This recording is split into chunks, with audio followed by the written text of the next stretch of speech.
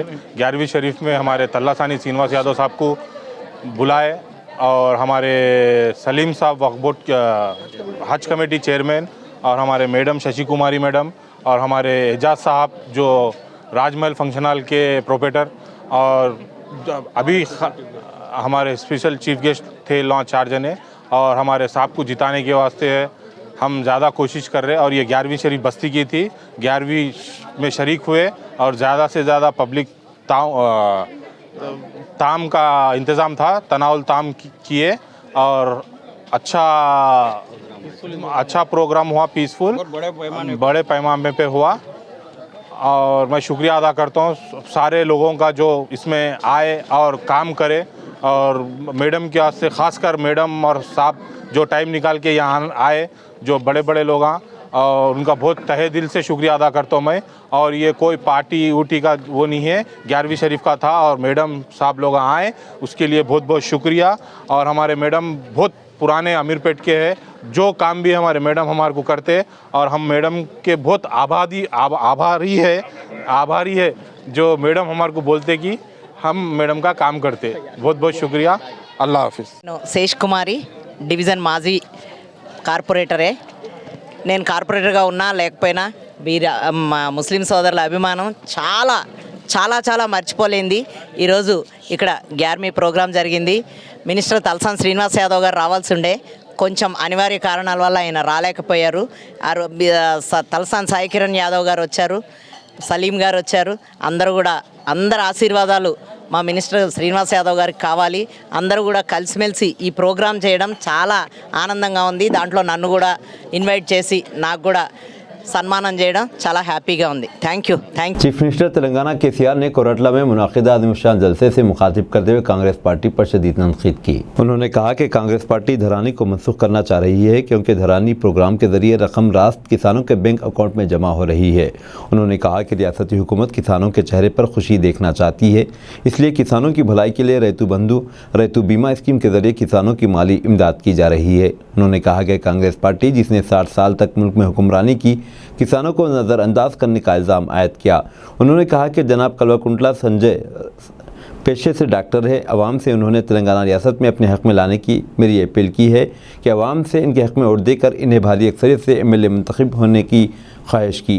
उन्होंने कहा कि जनाब कल्वाकुंटला संजय जो मेरे बेटे की तरह हैं, इनका मुस्तकबिल काफ़ी रोशन है। इस जलसे से जनाब कल्वाकुंटला विद्यासागर राव रुकन असम्बली कोरटला ने भी इस जलसे से खिताब किया और जनाब रमना MLC, जनाब विप्लवेश्वर ZPTC चेयरमैन वसंता, जनाब अहमद अब्दुल अजीम, जनाब मोहम्मद अब्दुल रऊफ़ सदर BRS पार्टी कोरटला टाउन, जनाब अन्नम अनिल पे चेयरपर्सन मजलिस बल्दिया कोरटला कौंसलर्स मर्द ख़वातीन की कसीर तादाद मौजूद थी। आइए देखते हैं कोरटला से मोहम्मद यूनिस की ये रिपोर्ट। मैं आपसे अदबन गुजारिश करता हूँ, तेलंगाना एक अमन पसंद रियासत है। जब तक KCR जिंदा रहेगा तब तक ये सेक्युलर रियासत ही बने रहेगा, किसी कीमत पर इसमें कॉम्प्रोमाइज नहीं होंगे। मैं तेलंगाना जद्दोजहद में भी कोरटला में आया था, मेटपल्ली में आया था, उस टाइम भी मैं कह रहा था हमारे जंग में नियत है एक दिन तेलंगाना बन के रहेगा। अल्लाह के घर में देर है लेकिन अंधेर नहीं है। मुद्दा ही लाख बुरा चाहा तो क्या होता, वही होता है जो मंजूर खुदा होता है। आज हमारे अक़लियती बहबूदी के लिए मैं एक ही बात आपके कान पर डालना चाहता हूँ। हमसे पहले 10 साल यहाँ कांग्रेस पार्टी का हुकूमत था। 10 सालों में उन्होंने माइनॉरिटी वेलफेयर के लिए, अक़लियती बहबूदी के लिए सिर्फ 900 करोड़ खर्च करे। 10 साल हमारे सरकार में हम 12,000 करोड़ खर्च किए। अब देखिए फर्क कितना है। इस तरीके से हमने माइनॉरिटी तुलबा के लिए, माइनॉरिटी स्टूडेंट्स के लिए जो रेजिडेंशियल कॉलेजेस खोले गए, ये आप समझ सकते हैं वो लोग कितना अच्छा पढ़ाई कर रहे हैं, आगे जाके उनकी ज़िंदगी तरक्की हो जाएगा। सबके साथ सब मिलके हम तेलंगाना रियासत को एक मजबूत रियासत बनाएंगे। సోదరులారా, నేను ఒకటే మాట మనవి చేస్తా ఉన్నా, ఏదైనా దేశం బాగుపడిందా ఎరగకపోయిందా చూడడానికి రెండు కీటకాలు ఉంటాయి. ఒకటి ఆ రాష్ట్రం యొక్క తలసరి ఆదాయం. నేను గర్వంగా మనవి చేస్తాను, 2014లో తెలంగాణ 15వ 18వ స్థానంలో ఉండే. ఈరోజు తెలంగాణ మీ అందరి సహకారంతో అద్భుతమైన పంటలతోని ఆర్థికంగా ఎదిగి 3,18,000 రూపాయలతోని తలసరి ఆదాయంలో ఇండియాలో నంబర్ 1 ఉన్నదని చెప్పి నేను గర్వంగా మనవి చేస్తాను. కరెంటు సప్లైలు పర్ క్యాపిటా పవర్ యూటిలైజేషన్లో కూడా తెలంగాణ నంబర్ 1 ఉందని నేను మనవి చేస్తా ఉన్నా. ఈ రకంగా ముందుకు పోతున్నటువంటి బీఆర్ఎస్ పరిపాలనలో తెలంగాణ ఇదే విధంగా ముందుకు పోవాలి. మీ ఆశీర్వచనం కావాలి.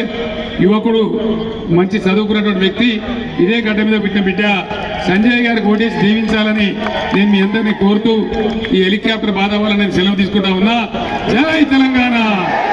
पीएम मोदी ने गालियां देने और झूठ बोलने का कारखाना खोल रखा है, मल्लिकार्जुन खड़गे का बयान। कांग्रेस के कौमी सदर मल्लिकार्जुन खड़गे ने जुमा के रोज छत्तीसगढ़ के अभनपुर और चंद्रपुर में अवामी जलसों को खिताब किया। इस दौरान उन्होंने मरकजी हुकूमत और पीएम मोदी को शदीद तनकीद का निशाना बनाया। उन्होंने कहा कि पीएम मोदी ने अपना कोई भी वादा वफा नहीं किया। वो कहते हैं कि पीएम मोदी झूठों के सरदार हैं। उन्होंने गालियां देने और झूठ बोलने का कारखाना खोल रखा है। वज़ीर आज़म मोदी और वज़ीर दाखिला अमित शाह छत्तीसगढ़ आकर माहौल ख़राब करने की कोशिश करते हैं। अवामी सैलाब को खिताब करते हुए खड़गे ने कांग्रेस हुकूमत की कारगुजारियाँ भी शुमार कराई और आइंदा के मंसूबों का भी तज़किरा किया। उन्होंने कहा कि छत्तीसगढ़ में दोबारा कांग्रेस हुकूमत बनने पर फिर किसानों का कर्ज माफ़ होगा।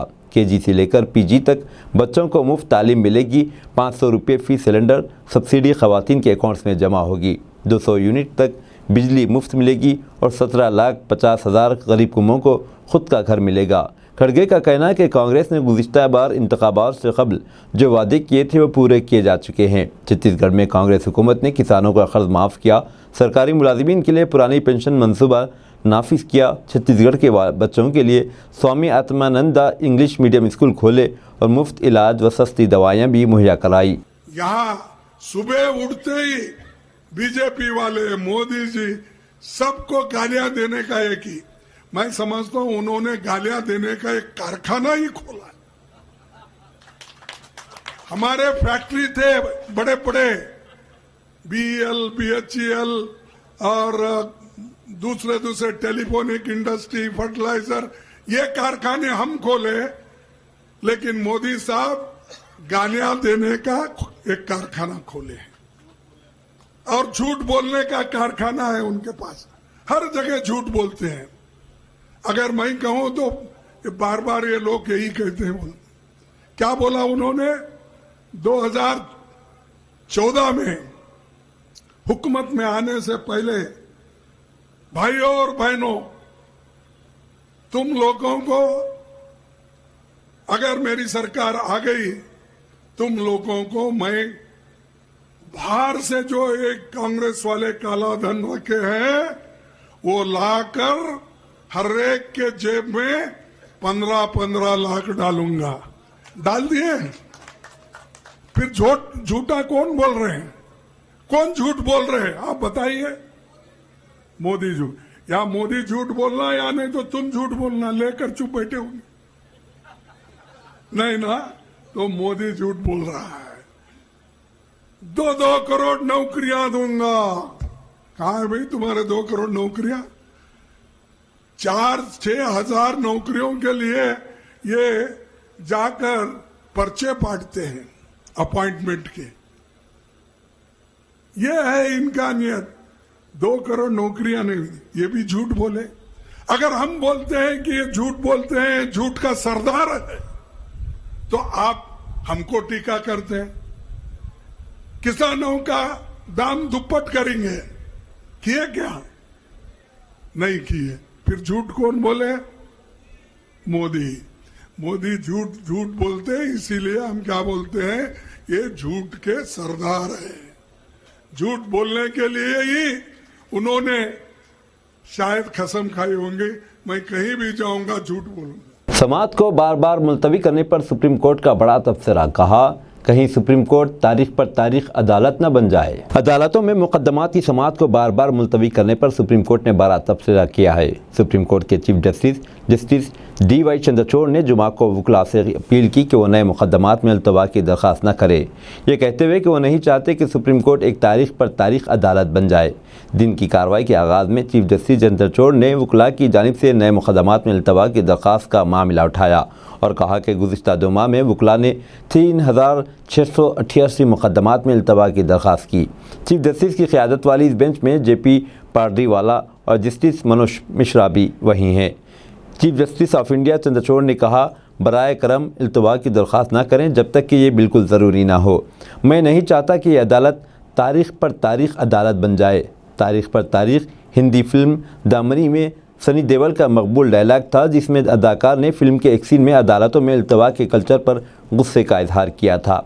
चीफ जस्टिस DY चंद्रचूड़ ने कहा कि अब वकला तंजीमों की मदद से सुप्रीम कोर्ट में मुकदमात दायर होने के बाद नए मुकदमात की फ़हरिस्त में वक्त का फ़र्क नुमाया तौर पर कम हो गया है। उन्होंने इस हकीकत पर अफसोस का इजहार किया कि वकला बेंच के सामने मामला दर्ज होने के बाद अल्तवा की दरख्वास्त करते हैं और इससे बैरूनी दुनिया को बहुत बुरा इशारा मिलता है। ज्ञानवापी मामले में मस्जिद फरीक को झटका, इलाहाबाद हाईकोर्ट के हुक्म को चैलेंज करने वाली अर्जी सुप्रीम कोर्ट में खारिज। ज्ञानवापी मामले में मस्जिद फरीक की एक अर्जी को सुप्रीम कोर्ट ने जुमा को खारिज कर दिया है। मस्जिद की जानिब से ज्ञानवापी केस को इलाहाबाद हाईकोर्ट के बजाय किसी और हाईकोर्ट के हवाले करने के लिए सुप्रीम कोर्ट में अर्जी दाखिल की गई थी, जिसे सुप्रीम कोर्ट ने खारिज कर दिया है। हाईकोर्ट के चीफ जस्टिस के ज्ञानवापी केस को 2021 से सुनने वाली सिंगल जज बेंच से वापस लेने के इंतजामी फैसले को अंजुमन इंतखादा मस्जिद कमेटी ने सुप्रीम कोर्ट में चैलेंज किया था। सिंगल जजों की बेंच वाराणसी में ज्ञानवापी मस्जिद के मुकाम पर मंदिर खोलने की दरख्वास्त करने वाले मुकदमे की बरकरारी को चैलेंज करने वाली दरख्वास्त की समाअत कर रही थी। सुप्रीम कोर्ट ने क्या कहा? Chief justice DY Chandrachud, justice JB Pardiwala और जस्टिस मनोज मिश्रा की बेंच ने मस्जिद कमेटी की नुमाइंदगी करने वाले सीनियर वकील हुज़ैफ़ा अहमदी के दलाइल सुनने के बाद अर्जी को खारिज कर दिया है। बेंच ने कहा, हमें हाईकोर्ट के चीफ जस्टिस के हुक्म में मुदाखलत नहीं करनी चाहिए। हाईकोर्ट में एक बहुत ही मेयारी अमल है, ये हाईकोर्ट के चीफ जस्टिस के दायरेकार में आना चाहिए। उत्तर प्रदेश में शरपसंदों ने मस्जिद पर लिख दिया जय श्री राम, पुलिस अफसरान अलर्ट। उत्तर प्रदेश के बागपत में शरपसंद अफराद के जरिए माहौल ख़राब करने की कोशिशें हो रही हैं। मीडिया रिपोर्ट्स के मुताबिक बागपत के कोतवाली इलाके वाक़े सरूरपुर गाँव कलां गाँव में कुछ शरपसंद अनासर ने गाँव की बड़ी मस्जिद के सदर दरवाजे समेत दीवारों पर कई जगह जय श्री राम का नारा लिख दिया। जुमा की सुबह जब मुस्लिम तबके के लोगों ने देखा तो हैरान रह गए। जब इसकी खबर पुलिस की मिली तो फ़ौरन पहुंची और जिन मकामात पर जय श्री राम लिखा हुआ था वहां पुताई कर दी। माहौल ख़राब करने की शरपसंदों की इस कोशिश को देखते हुए पुलिस अफसरान अलर्ट हो गए। सरूपुर कलां गाँव के रहने वाले बाबू खां का कहना है कि जुमा की सुबह वो बाज़ार में वाक़ई बड़ी मस्जिद का दरवाज़ा खोलने के लिए पहुंचा। इसने देखा कि दरवाजे पर जय श्री राम नारा लिखा हुआ है, जिसे इसने कपड़े से मिटा दिया। बाबू खां का कहना है कि फिर उन्होंने दीवारों की तरफ देखा तो कुछ मकामात पर लिखा हुआ नारा नज़र आया। गांव के ही किसी शख्स ने इसकी खबर पुलिस को दे दी। खबर मिलते ही पुलिस मस्जिद के पास पहुंची और फौरी तौर पर दीवार की पुताई कर दी ताकि जय श्री राम लिखा नारा नज़र न आए। बाबू खां का कहना है कि कुछ शरपसंद अनासिर ने ही गाँव का माहौल बिगाड़ने की कोशिश की है। मामला सामने आने के बाद पुलिस अलर्ट हो गई और गाँव के कई लोगों से इस मामले में पूछताछ की जा रही है। कोतवाली इंचार्ज राकेश कुमार सिंह का कहना है कि जांच की जा रही है और जल्द ही कसूरवारों को गिरफ्तार कर लिया जाएगा। मस्जिद की दीवारों पर जय श्री राम का नारा लिखे जाने से मुस्लिम तबके में काफ़ी नाराज़गी देखने को मिल रही है। इजरायली बमबारी में सहाफ़ी जाँ बहक, लाइव कवरेज के दौरान साथी रिपोर्टर्स रो पड़े। फ़लस्तीन के मकामी टेलीविज़न चैनल के लिए काम करने वाला एक मकामी सहाफ़ी और उनके अहलखाना गुज़िश्ता रोज़ गज़ा पर इजरायली बमबारी में जाँ बहक हो गए। सहाफ़ी के जाँ बहक होने की तला देने वाले साथी रिपोर्टर लाइव कवरेज के दौरान आप दीदा हो गए और एहतजाज करते हुए प्रेस हेलमेट और शील्ड उतार कर ज़मीन पर फेंक दी। नशरियाती इदारे फ़लस्तीन TV स्टेशन ने बताया कि साथी सहाफ़ी मोहम्मद अबू हातिब अपने ख़ानदान के अफराद समेत इस वक्त शहीद हुए जब इजराइल की जानिब से गज़ा के जनूबी इलाके खान यूनिस में बमबारी की गई, जहाँ सहाफ़ी का घर भी बमबारी की जद में आ गया। खान यूनिस के नासिर अस्पताल के तिब्बी ज़राए ने बताया कि हमले में कम अज़ कम 11 अफराद मारे जा चुके हैं। फ़लस्तीनी सहाफ़ियों की यूनियन का कहना है कि एक माह से भी कम अरसे में इजरायली फ़िज़ाई हमलों में मरहूम सहाफ़ी के ख़ानदान के 27 लोग मारे जा चुके हैं। मशरिक़ वस्ता की खबरों पर नज़र रखने वाली न्यूज़ वेबसाइट मिडिल ईस्ट आई की जानिब से समाजी प्लेटफॉर्म X पर फ़लस्तीन के मकामी चैनल की वीडियो शेयर की गई, जिसमें मरहूम सहाफ़ी मोहम्मद अबू हातिब के साथी रिपोर्टर इनके जाबाज होने की इत्तला दे रहे हैं। इजरायली फौज का जबालिया के बाद अल ब्रेज कैंप पर हमला, 9200 फलस्तीनी शहीद हो गए। गजा में इजरायली फौज की रिहायशी आबादियों पर वहशियाना बमबारी जारी है। जबालिया पनागज़ीन कैंप पर लगातार तीसरी रोज़ बमबारी के अलावा इजरायली फौज ने अल ब्रेज कैंप पनागज़ीन कैंप पर भी बम बरसा दिए। इसराइल ने शातई कैंप में अक़वाम मुत्तहिदा के इमदादी इदारे के तहत चलने वाले स्कूल को भी निशाना बनाया, जबकि इजरायली तैयारों ने गजा के अल-कुद्स अस्पताल के करीब भी बम बरसाए। इसराइल के गजा में जबालिया कैंप पर 3 दिन में तीसरे हमले के बाद गुज़िश्ता 3 रोज़ में हुए हमलों में शुहदा की तादाद 200 से ज़ायद तजावुज़ कर गई है, जबकि 700 से ज़्यादा ज़ख्मी और 100 से ज़ायद अफराद लापता हो गए हैं। अब तक इजरायली हमलों में 3700 से ज़ायद बच्चों समेत शहीद फ़लस्तीनियों की तादाद 9200 हो गई है, जबकि 24,000 से ज़ायद फ़लस्तीनी ज़ख्मी हो चुके हैं। दूसरी जानिब इजरायली फ़ौज की जानिब से पूरे गजा शहर का मुहासरा करने का दावा किया गया, जिसके बाद ज़मीनी फ़ौज की बड़ी कार्रवाई का खदशा ज़ाहिर किया जा रहा है। दूसरी जानिब इजरायली फ़ौज के ख़िलाफ़ हमास और हिज़्बुल्लाह के जवाबी हमले भी जारी है। जनूबी लबनान से इजरायली शहर करियात शमोना पर राकेटों से हमला किया गया। हिज़्बुल्लाह के हमले में मुतादिद गाड़ियों और मकानात में आग लग गई। लबनान से फायर किए गए मिसाइल से दूसरा इजरायली ड्रोन भी तबाह हो गया। हिज़्बुल्लाह ने 2 मुसल्लह ड्रोन से इजरायली अहदाफ को कामयाबी से निशाना बनाने का भी दावा किया है।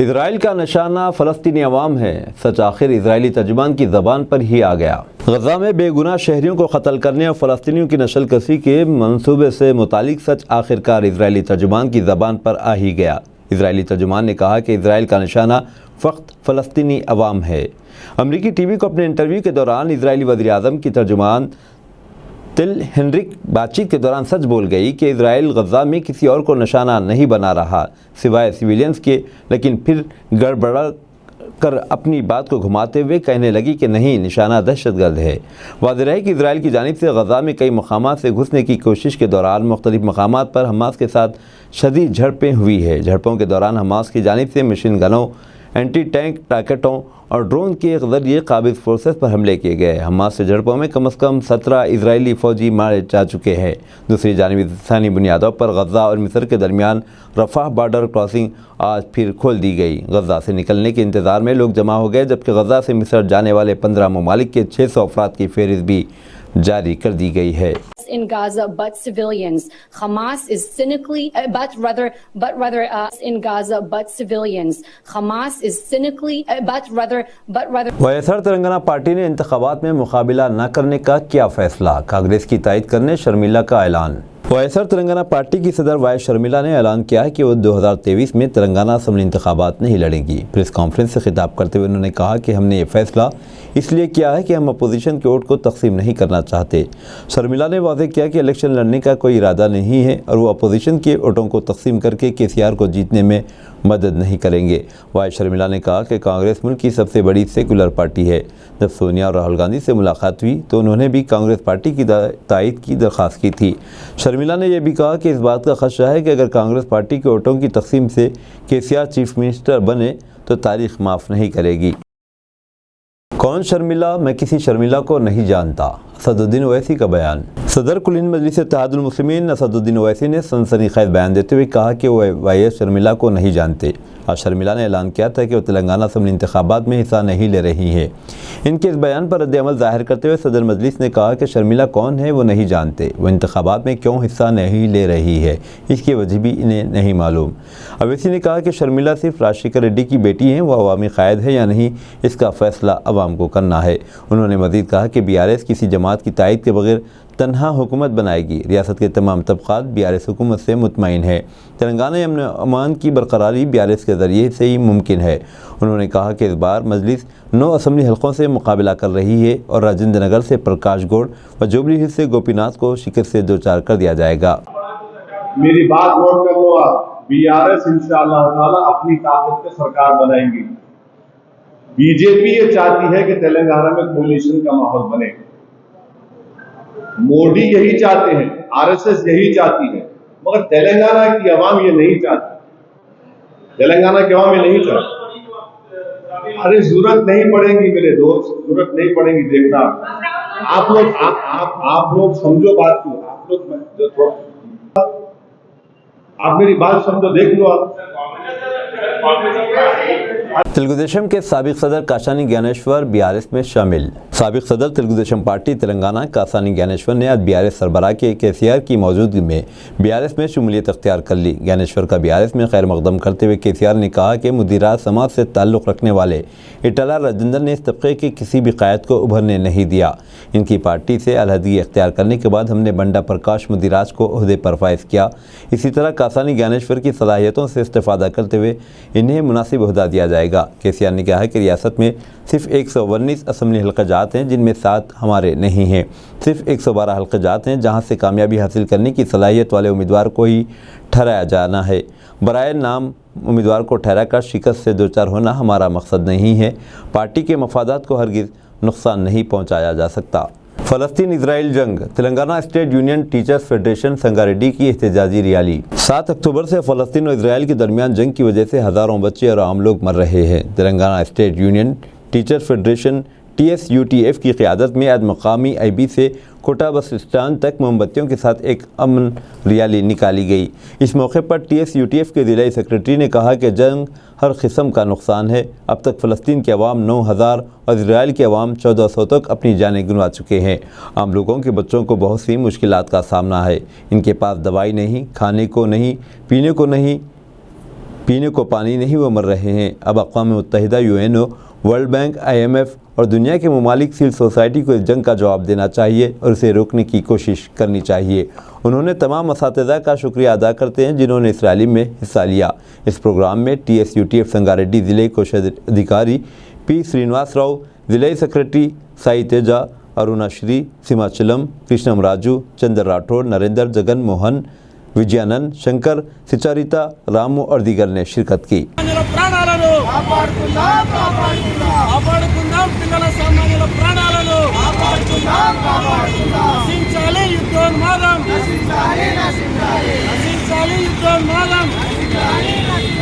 बिरयानी शॉप के मालिक ने अनोखा अंदाज अपनाते हुए नई मिसाइल कायम की। ICC वर्ल्ड कप के दौरान विराट कोहली के मद्दाह और बिरयानी शॉप के मालिक ने अनोखा अंदाज अपनाते हुए नई मिसाल कायम कर दी। उत्तर प्रदेश के शहर मुजफ्फरनगर में बिरयानी की शॉप के मालिक मोहम्मद दानिश ने श्रीलंका के खिलाफ विराट कोहली के 88 रन पर बिरयानी की प्लेट पर 88% का डिस्काउंट दिया, जिसे मकबूल बिरयानी विराट कोहली फ़ैन ऑफ़र का नाम दिया गया। इस मौके पर बिरयानी की 60 रुपये की प्लेट डिस्काउंट के बाद 7 रुपये की कर दी गई और 7 रुपये में बिरयानी की एक प्लेट मिलने पर शहरियों की बड़ी तादाद शॉप पर उमड़ आई।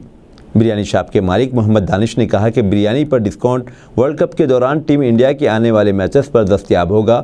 अगर वर्ल्ड कप के दौरान विराट कोहली ने डबल सेंचुरी की तो तमाम ग्राहकों को 2 प्लेट्स मुफ्त दूंगा। दुकानदार का कहना था कि डिस्काउंट ऑफर के लिए ज़्यादा तादाद में कस्टमर्स ने अपनी रजिस्ट्रेशन करवा दी है। वाज़ेह रहे कि विराट कोहली ने श्रीलंका के खिलाफ 88 रन बनाए थे। इस मैच में इंडिया ने श्रीलंका को एक तरफा मुकाबले में 302 रन के बड़े फ़र्क से शिकस्त देकर सेमीफाइनल के लिए क्वालिफाई कर लिया। अब दीजिए इजहारुल हक को इजाज़त। मिलते हैं अगले न्यूज़ बुलेटिन में। देखते रहें तेलंगाना न्यूज़ टुडे।